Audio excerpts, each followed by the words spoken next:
काभ्रे जिल्लाको यो बनेपा पनौती नगरपालिका ल हेर्नु त नेपाल साँच्चीकै एकदम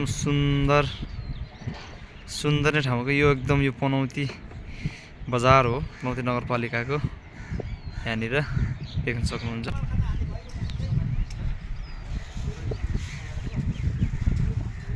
यो पनौतीमा बनेको यो प्रहरी शिक्षालय भनेर भनेको छ हैन, राम्रोसँग त मलाई पनि थाहा छैन। एकदम ब्युटिफुल छ के, लगानी त एकदम ठुलो छ, युज छ हैन, तर एकदम ब्युटिफुल छ। साँच्चीकै दरबार भन्दा कम छैन, देख्न सक्नुहुन्छ। जति नै प्रहरी शिक्षालय बनाए पनि जे बनाए पनि जनताको निम्ति कानुन कहिले बन्नु सकेन, सुरक्षा कहिले हुन सकेन।